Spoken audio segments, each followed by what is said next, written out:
Praise the lord. ಇಂದಿನ ವಾಚನದ ಧ್ಯಾನಕ್ಕೆ ತಮಗೆಲ್ಲರಿಗೂ ಸ್ವಾಗತ.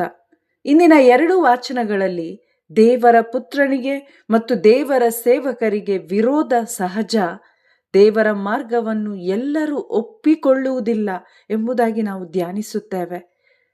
ಯೆರೆಮೀಯನು ದೇವರ ಸಂದೇಶವನ್ನು, ದೇವರ ವಾಕ್ಯವನ್ನು ಅಲ್ಲಿನ ಜನರಿಗೆ ತಿಳಿಸಿದಾಗ ಆ ಜನರು ಆತನನ್ನು ವಿರೋಧಿಸುತ್ತಾರೆ. ಆದರೂ ಯೆರೆಮೀಯ ಹೇಳ್ತಾನೆ, ದೇವರು ಶೂರನಂತೆ ನನ್ನ ಜೊತೆಗೆ ಇದ್ದಾನೆ. ಮೊದಲು ಆತನ ಅಂತರ್ಯದಲ್ಲಿ ಒಂದು ಹೋರಾಟ ನಡೆಯುವಂತೆ, ಮೊದಲು ಆತ ದುಃಖದಿಂದ ತನ್ನ ಕಷ್ಟವನ್ನು ದೇವರ ಮುಂದೆ ಪ್ರಲಾಪಿಸುತ್ತಾನೆ.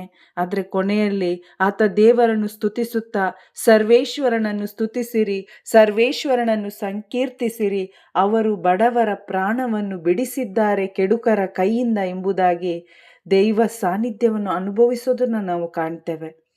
ಹೌದು ಪ್ರಿಯರೇ, ದೇವರನ್ನು ಹಿಂಬಾಲಿಸುವವರಿಗೆ ವಿರೋಧ ತಪ್ಪಿದ್ದಲ್ಲ. ಯಾಕಂತೇಳಿದ್ರೆ ನಾವು ಈ ಲೋಕಕ್ಕೆ ಸೇರಿದವರಲ್ಲ. ಆದರೂ ನಮ್ಮ ಕಷ್ಟ ನೋವಿನ ಸಮಯದಲ್ಲೂ ದೇವರು ನಮ್ಮ ಜೊತೆಗಿದ್ದಾರೆ. ನಮ್ಮನ್ನು ಎಂದಿಗೂ ಅವರು ಕೈ ಬಿಟ್ಟಿಲ್ಲ, ತಳ್ಳಿಬಿಟ್ಟಿಲ್ಲ. ಅವರ ಭರವಸೆಯ ಮಾತುಗಳು ನಮ್ಮನ್ನು ಬಲಪಡಿಸುತ್ತವೆ, ನಮಗೆ ಸಕಲ ಸಾಂತ್ವನವನ್ನು ನೀಡುತ್ತವೆ. ಆದ್ದರಿಂದ ನಾವು ದೇವರನ್ನು ಸ್ತುತಿಸಿ ಕೊಂಡಾಡುವಂತೆ, ನಮ್ಮ ವಿರೋಧಿಗಳಿಗಾಗಿ ಪ್ರಾರ್ಥಿಸುವಂತೆ, ಜಯದ ಹಾದಿಯಲ್ಲಿ ಮುನ್ನಡೆಯುವಂತೆ ನಮ್ಮನ್ನು ಪ್ರೇರೇಪಿಸುತ್ತವೆ. ಇಂದಿನ ಶುಭ ಸಂದೇಶದಲ್ಲಿ ನಾವು ನೋಡ್ತೇವೆ, ಯೇಸು ದೇವರ ಪುತ್ರ, ಪಿತನು ಒಂದೇ ಎಂದು ಹೇಳಿದ ಕಾರಣ ಅಲ್ಲಿರುವ ಯಹೂದ್ಯ ಅಧಿಕಾರಿಗಳು ಯೇಸು ದೇವದೂಷಣೆ ಮಾಡುತ್ತಾನೆ ಎಂದು ವಿರೋಧಿಸಿ ಕಲ್ಲೆಸೆದು ಕೊಲ್ಲಲು ನೋಡುತ್ತಾರೆ.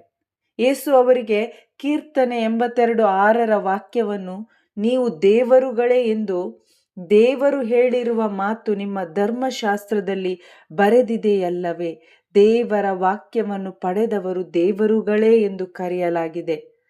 ಅಂದರೆ ಗಾಡ್ಸ್, ದೇವರುಗಳು ಎಂಬ ಪದವನ್ನು ದೇವರು ಸ್ವತಃ ಮಾನವರಿಗೆ, ದೇವರ ವಾಕ್ಯವನ್ನು, ದೇವರ ಸಂದೇಶವನ್ನು ಸ್ವೀಕಾರ ಮಾಡಿದವರಿಗೆ ಕರೆಯುತ್ತಾರೆ. ಅಂದರೆ ದೇವರು ನಮ್ಮನ್ನು ಎಷ್ಟು ಘನವಂತರು, ಅಮೂಲ್ಯರು, ವ್ಯಾಲ್ಯೂಬಲ್, ಪ್ರೆಷಿಯಸ್ ಎಂದು ಪರಿಗಣಿಸಿದ್ದಾರೆ ಎಂಬುದಾಗಿ ನಾವು ನೋಡ್ತೇವೆ. ಆದರೆ ಯೇಸು ಕ್ರಿಸ್ತರ ದೈವತ್ವ ನಮಗಿಂದು ಮನವರಿಕೆ ಆಗಬೇಕು. ಅವರೇ ದೇವರ ಪುತ್ರ, ಸ್ವತಃ ದೇವರೇ, ದೇವರಿಗೆ ಸಮಾನ ಎಂಬುದಾಗಿ ನಮಗೆ ಒಬ್ಬೊಬ್ಬರಿಗೆ ಮನದಟ್ಟ ಆಗಬೇಕು. ಆ ಯಹೂದ್ಯರಲ್ಲಿ ಆತ್ಮಿಕ ಅಂಧತ್ವವಿತ್ತು. ಪಾಪದ ನಿಮಿತ್ತ ಅವರ ಹೃದಯ ಕಾಠಿಣ್ಯವಾಗಿತ್ತು. ದೇವರೇ ಬಂದು ಸತ್ಯವನ್ನು ಅವರಿಗೆ ತಿಳಿಸಿದ್ರು ಕೂಡ ಅವರು ನಂಬದೆ ಹೋದ್ರು, ಮನುಷ್ಯ ದೃಷ್ಟಿಯಲ್ಲಿ ನೋಡಿದ್ರು. ಇವತ್ತು ನಮಗೆ ಯೆರೆಮೀಯನಂತೆ ನಂಬಿಕೆ ಬೇಕು. ಆ ಯಹೂದ್ಯರಂತೆ ನಾವು ಅವಿಶ್ವಾಸಿಗಳಾಗಬಾರ್ದು. ದೇವರೇ, ನೀವು ಯಾರು ಎಂದು ನನಗೆ ಪ್ರಕಟಪಡಿಸಿ ಕೊಡಿ, ನನಗೆ ನಿನ್ನ ಅರಿವು ಬೇಕು ಎಂದು ನಾವು ಒಂದು ವೇಳೆ ಹೃದಯದಿಂದ ಕೇಳಿದ್ರೆ ಖಂಡಿತ ದೇವರು ತಮ್ಮ ಅರಿವನ್ನು ನಮಗೆ ನೀಡುತ್ತಾರೆ ಮತ್ತು ನಾವು ಅವರನ್ನು ಇನ್ನೂ ಅಧಿಕವಾಗಿ ಪ್ರೀತಿಸಬಹುದು ಮತ್ತು ಅವರನ್ನು ಮೆಚ್ಚಿಸುತ್ತಾ ಬಾಳ್ಬಹುದು. ಆಮೆನ್. Praise the lord.